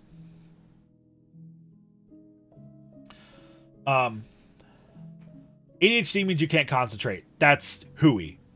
People with ADHD can concentrate. It's not always consistent what they can or can't, right? But they can. And just because you see somebody not able to concentrate doesn't mean they're not able to at all. It just means what you witness they can't, or they struggle with, I don't need to sleep as much because of the energy I have from your ADHD. This is like something for people that have hyperactivity ADHD. some people do have 11 hours of energy in them, and they only, would otherwise have 8 hours. Like, that happens, right? Some people could just fucking push themselves. But that energy comes from somewhere, right? Like the laws of energy still exist, You can't squeeze energy from nothing. You can't create it. It comes from somewhere. So if you're pushing yourself and you're working harder than you have the energy for, you're drawing that reserve from somewhere. This is where we see a lot of people who can often lose a lot of weight due to undiagnosed ADHD and untreated ADHD, where they forget to eat because they're too busy doing stuff. We forget to take care of ourselves. This is where people can often get like fungal infections because they just don't focus on taking care of their hygiene. Like, it's bad. It's bad. There's a lot of things can get neglected because of your ADHD, because you have all this energy and you're focusing on other tasks and other things. It's a problem. ADHD is a boy disorder. It was thought for a very long time that only boys got ADHD. That's not true. It's just not. It was just underreported and misdiagnosed in a lot of young girls. That's the sad truth of it. But yeah, not a boy disorder. ADHD is a disorder that only impacts children. No, also untrue. We see it a lot in children because children already have poor impulse control, right? But that's not categorically true, right? Like, there are plenty of children who have incredible impulse control and incredible abilities to pay attention. Like, hashtag not all children, you know what I mean? You have to be born with it. You are not born with it. These two things are kind of the same. We talked about this earlier.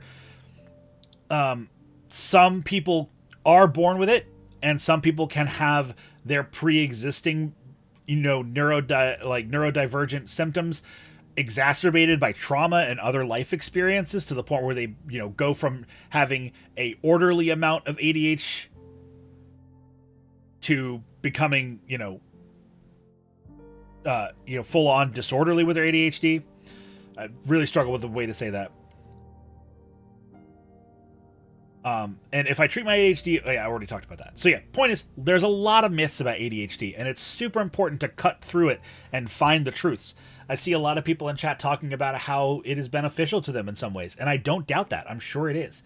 But you got to learn how to wield your diagnoses to your benefit, and then don't neglect treating yourself, because it will only help you. I swear.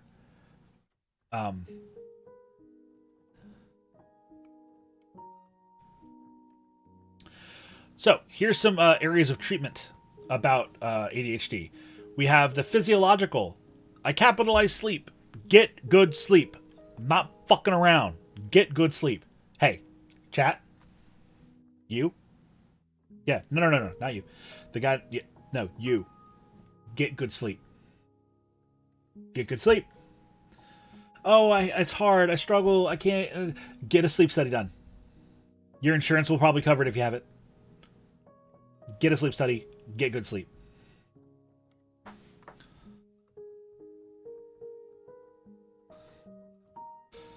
Everything is built off of what you can get in your energy tank. Your sleep dictates the strength of that tank. Get good sleep. Exercise, motherfucker. Go outside and do shit. Do something in your house if you don't want to go outside. Move your fucking body. Nutrition. If you put bad fuel in, you'll get bad fuel out. Where is it? Hold on.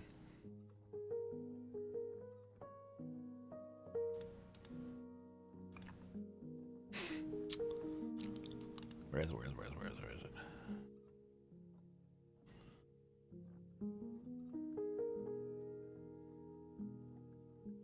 Stand by.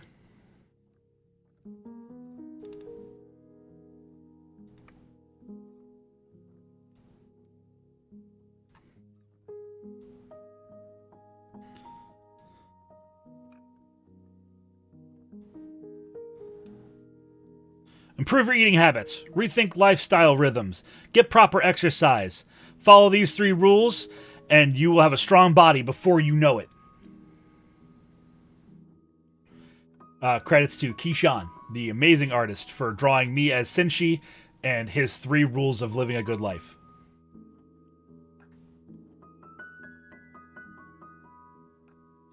I love Dungeon Meshi.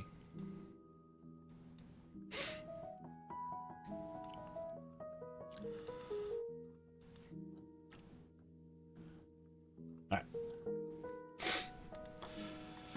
So, medication. Medication is often effective for people who have ADHD. I would not say it's required, but it's definitely more frequently helpful than other diagnoses who don't really necessarily need it. You have your safety. Make sure you identify and plan around daily stressors. Automate obligations and commitments when able. Cold burn. I am going to gas you up earlier when you brought up that you have automated a lot of your stuff. That's awesome. Proud of you. Good shit, dude. My sleep.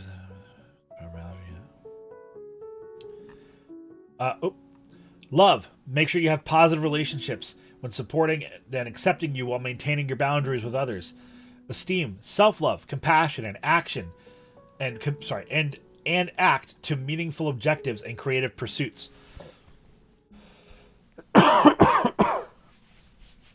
Excuse me. And self-actualization. Express yourself outwards and contribute to positive impact in the lives of self and others. Here is a recent study of evidence of emotion dysregulation as a core symptom of adult ADHD, a systemic review by Ana Maria Solia Gutierrez, Juan Carlos Perez Gonzalez, and Julia Mayes in the last year. So probably done in 2022. ADHD is a developmental disorder with an onset in childhood that accompanies the person throughout their life, with prevalence between 3 and 5% in adults. Recent studies point towards a 4th core symptom of the disorder related to the emotional information processing that would explain the repercussions that ADHD has on the social, academic, and professional life of the people affected. This review aims to describe emotional dysregulation features as well as the brain activity association in adults with ADHD. A search of the scientific literature has launched in specialized databases. Blah, blah, blah, blah, blah, blah, blah. 22 articles met the inclusion criteria of a ADHD clinical diagnosis, participants over 18 years old, and emotional regulation measurement, empirical studies, and in English. Due to the heterogeneity of the studies included, they were classified into 3 sections: measures, features, and emotional regulation in people with ADHD, neurological, and psychological activity related to ER and treatments, which is emotional regulation, which is ER. The studies found that met the selection criteria are scarce and very heterogeneous both in aims and in simple features. Adults with ADHD show a more frequent use of non-adaptive emotion regulation strategies compared to people without ADHD symptoms.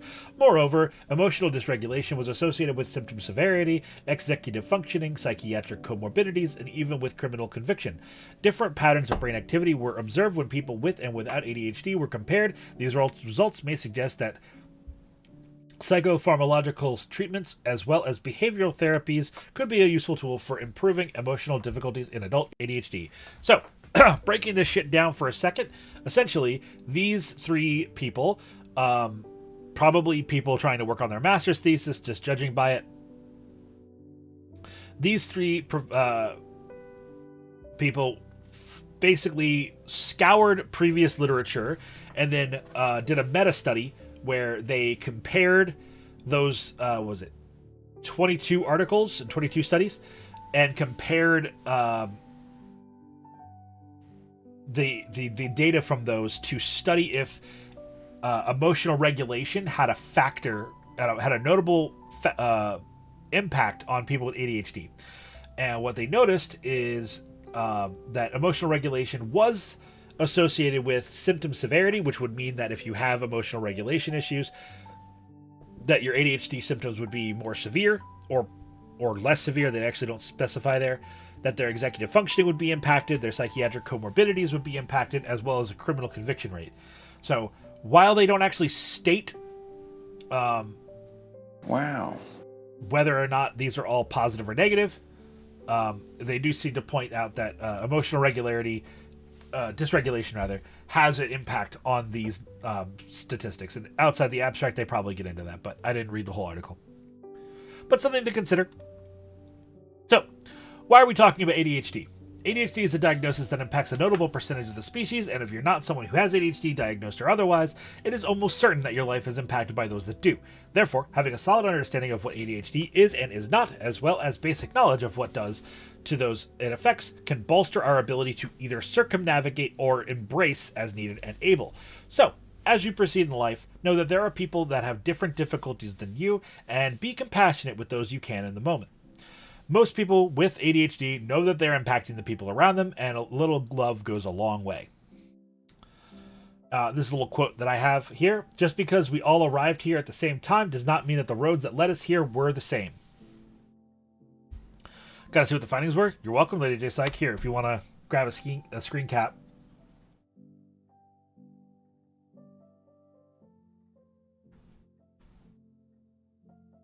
Lol, quoting himself, fuck you, Count. Motherfucker shows up an hour and a half late for lecture and then talks shit anyway. So, let's go to our post-lecture quiz. Who can tell me what ADHD is? I'll wait. Actually, you know what? I'm going to go piss. You guys select what question you want to answer. List the answer with your statement and then answer the question. I'll be right back. Hope you were paying attention. Told you there would be a quiz.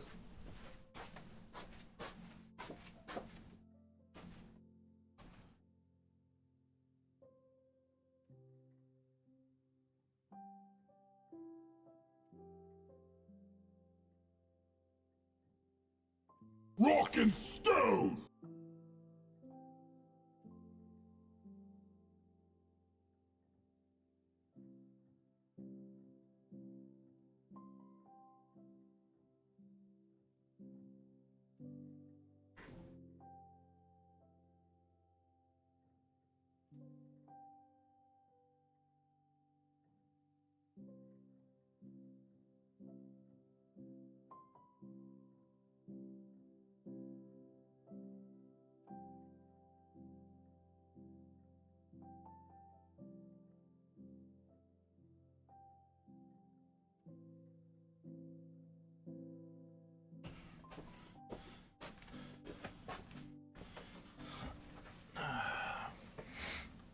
All right.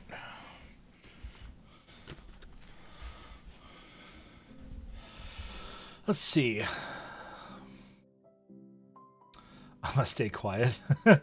ADHD is hyper attention deficit hyperactivity disorder. Dingo having dinner. Great answer. All dogs have diabetes. Activity disorder. Problem with attention. Those categorized into inattention and hyper impulsivity. That's why I have two streams open and a guitar in my hand to pay attention to a lecture I'm actually interested in. Yep.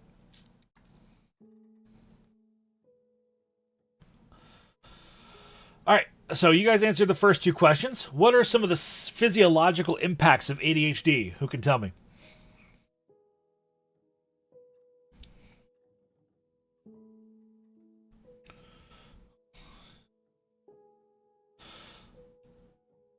Sleep, stress, and also diseases. Okay. Anxiety. Not many by itself. There you go, Wizlock. Wizlock with the, I think, the most accurate answer. ADHD is a catalyst that will sort of engage you to trigger... Here, I'll come back to it. So, yes. It's a catalyst for anxiety. It's a catalyst for stress, which can lead you to, elevated states of arousal, which all of those things have physiological impacts. I like Coldeburn's answer as well. It leads to a lack of taking care of yourself. That's a very good observation as well. So, can someone tell me something that is often considered ADHD, but is not ADHD?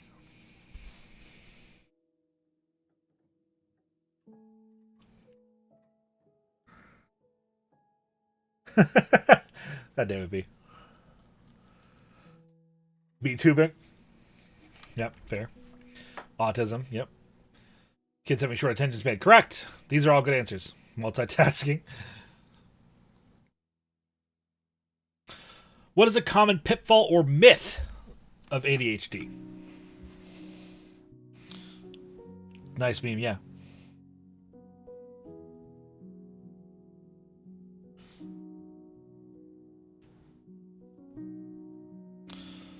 That's a good answer too, Royal Red. That is not ADHD. So accurate. ADHD is a superpower.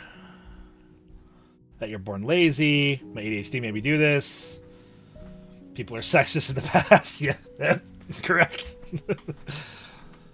Awesome. Now, these are fantastic answers, everybody. Good shit. So, in April, we'll be talking about executive dysfunction.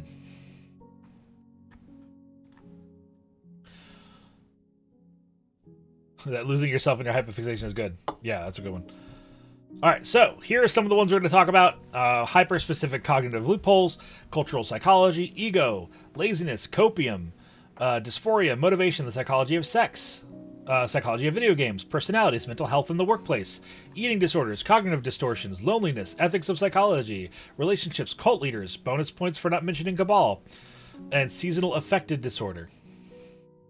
Why did I hear erectile dysfunction? I can't help that you got dick on the brain, dog. So yeah, please. We are officially in our Q&A section of the stream. Please go ahead and drop your questions that you have been holding on to.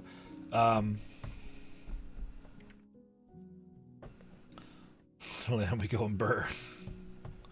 I am glad that Cabal is back in the saddle. It's good to see him back in these waters. But a good friend of the channel. Good lad.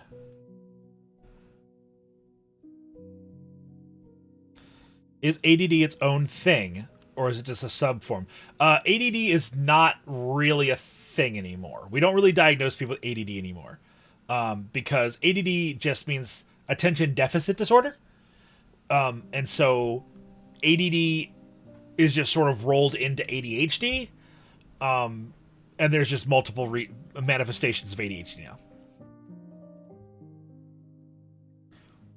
Did I read your release papers? Oh my god, 10. Are these slides available somewhere? Yes, Keen. All of these slides. In fact, hold on. I'm gonna do it. After the stream is over. They will be on the Discord. So please use !Discord. Join the Gathering of Beards Discord, and then once you are there, go over to the roles and rules. Make sure you click on the correct reacts to gain access to the ambassador role. And the thumbs up at the bottom of Leshy's post to become a beard lover, so you can find both the general area and my area of there. Over in my section, the Horatius Halls, there is a text channel called Psychology Stuff or Psych Stuff, where I post all of the the slides there.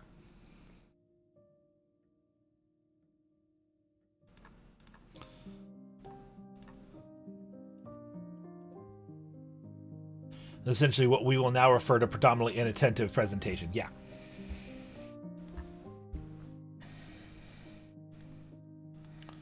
High definition attention disorder. That's funny. Yes, thank you, Lady J Psych. What's the worst case of ADHD you've seen? One of my students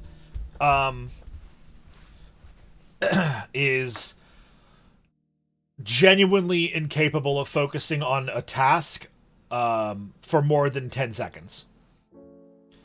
Often not even 5 seconds. Where I will ask him a question, he will look me directly in the eyes, process what I said, look somewhere else for like a second, and then go, "What did you say?"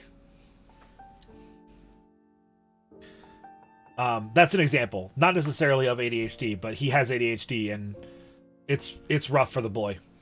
He does his best, but it's rough.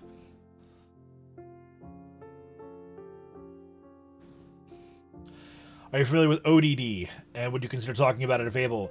I am familiar with oppositional defiant disorder, and I think it's fucking bullshit.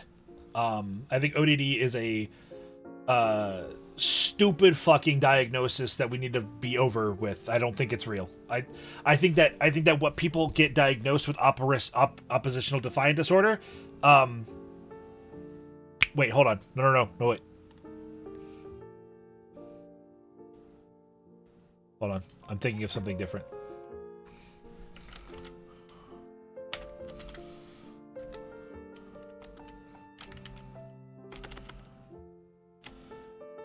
Oh, no, hold on. I think the one I'm thinking of starts with an M.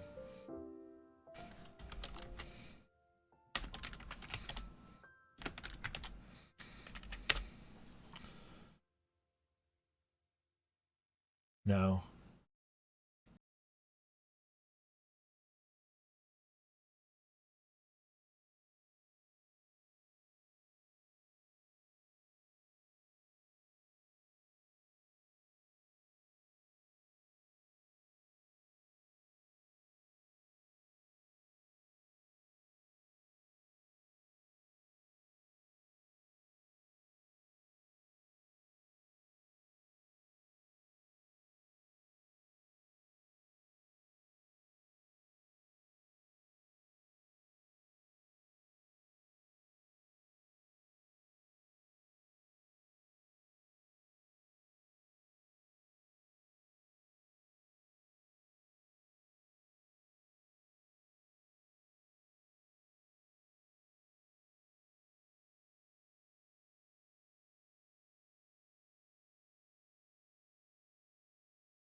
Or sorry, it's a very convenient diagnosis to give problematic people, right?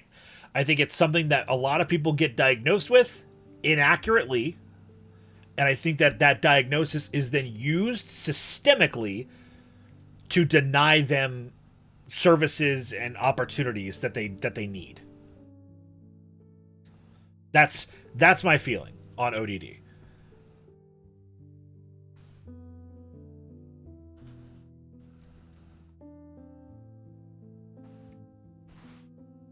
Has internet connectivity issues. Shut the fuck up, Count. Yeah. Don't like children who put up boundaries. Yeah, like that's one example of a jaunty. Lady J, I'm curious because you mentioned let's see, has been something I'm having more cases of in terms of diagnosing. Now, by that, do you mean that you are diagnosing more children or more people with ODD, or are you meeting more people that have that diagnosis? What's up, Null?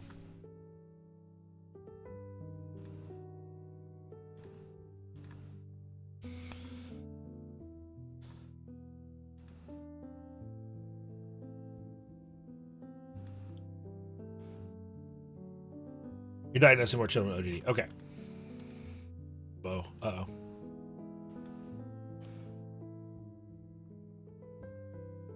I lost my... Hello?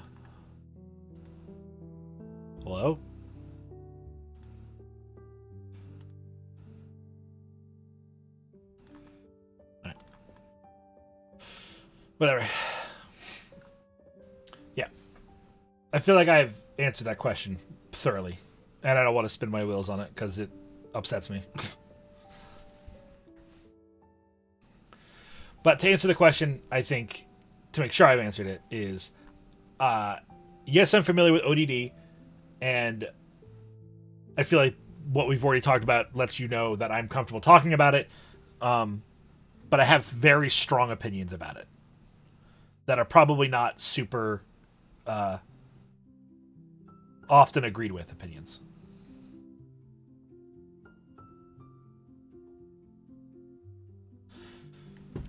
I personally think that a lot of children, in particular children that get diagnosed with ODD, are given ODD as a diagnosis because the professionals working with them give up.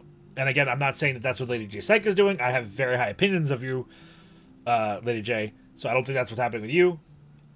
I'm going to give you the benefit of the doubt and say that I think you're accurately diagnosing these children with that.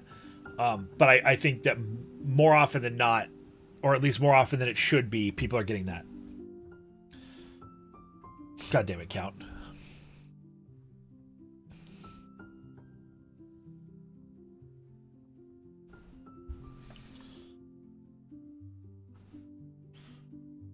Yeah, that's what I figured, Lady J. I don't know that you and I perfectly align on all psychological opinions, but you and I definitely have a lot of things we agree about, and I think I have a pretty good judge of your character as a professional to another. So I'm willing to give you that benefit of the doubt. You're helping? You sure are, buddy. All right. So is there any other questions that we wanted to round out the Q&A with?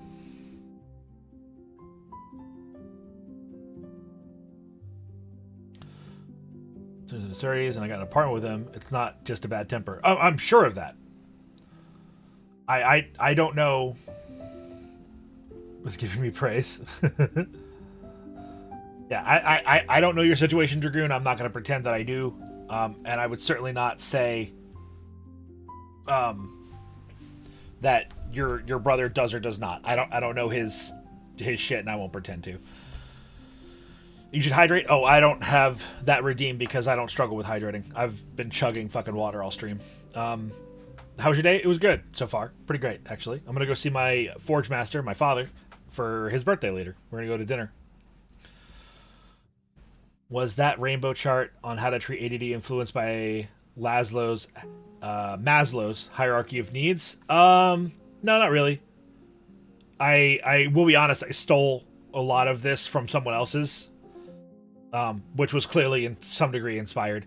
The only thing that this really has anything to do with Maslow's hierarchy of needs is that self-actualization is at one of the streams. So, like, extreme ends of it.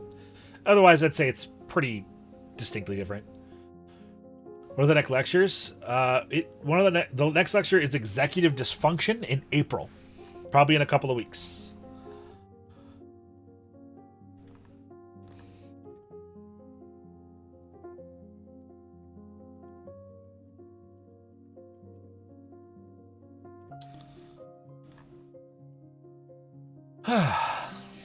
All right.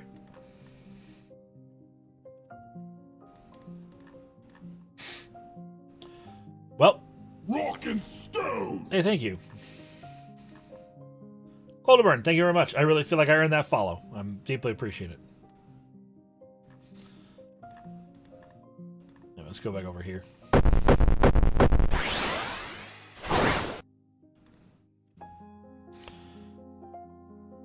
Should life situations/transitions be taken into account when starting new medications? Absolutely. Absolutely.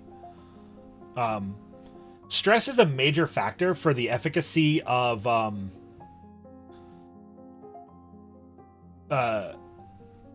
stress is a major factor for the efficacy of medications. So Artonics, if you're experiencing that kind of thing, I definitely would keep your doctors or other professionals involved with that process and say, like, hey, there's something something big is changing for me, and just like keep an eye on that, because your medication will probably have different effectiveness during that transitional period.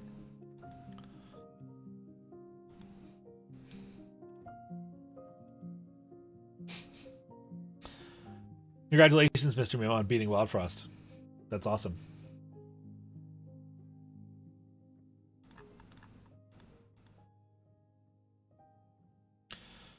Take care, Firefox. I think we are going to end here at the 2-hour mark. I have a lot to do today. And again, we are waiting on we are currently waiting on hearing back about so what am I looking for here? We're currently waiting to hear back from Twitch about getting partner. If that announcement comes out before Monday, we will be doing a lot of streaming this upcoming week. I have the week off of work, so at the very least, I will be on the group Discord a lot. So please come by and hang out if you see me there. Tenny, you can ask the question. We haven't finished yet, hon.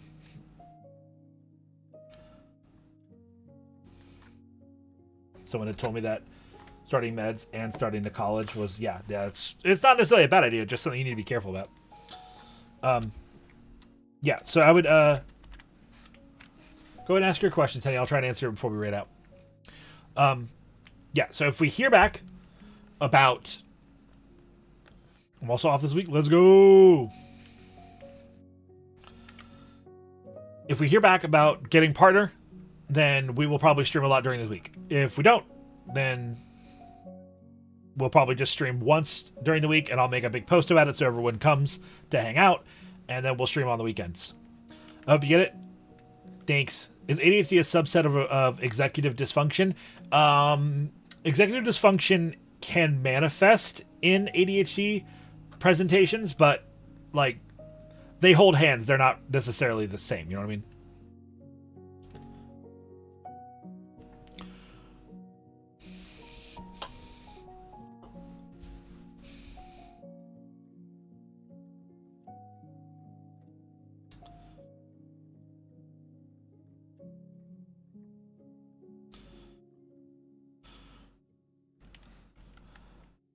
All right, Tinny, what you got? Tinny's already left.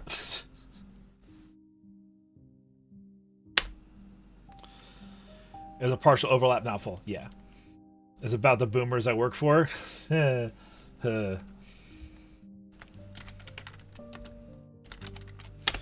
of a question because of an acquaintance who also got ADHD for the longest time, had some real trouble improving. I get that affects everyone in different degrees, and say he might just struggle with it more, but it sometimes felt like he was hiding behind the diagnosis as an excuse, trying not putting effort into, act responsible. And as someone who's learned to mask a lot as a child, I struggle to deal with that. It does make you mad. Yeah, that's fine. I mean, people hiding behind the diagnosis to excuse their behavior is shitty conduct to begin with. Like, I don't care what your diagnosis is. Like, own what you're doing. Own your presence in that. And I think otherwise is a disservice to both you and to the people in your life. So I'm sorry you're dealing with that. And Tenny, I can extend a little bit more advice to you privately later about that. But the short answer is, I wouldn't worry about it. Like focus on you. Let them have their shitty behaviors, and don't let them push you down. But this is Dorogoran, another Dwarf VTuber, a personal buddy of mine. I've been Horatius Dwarf. I'll see you next time. See you tomorrow for a interview with Tia Singer. But now it's time to get out of my mind.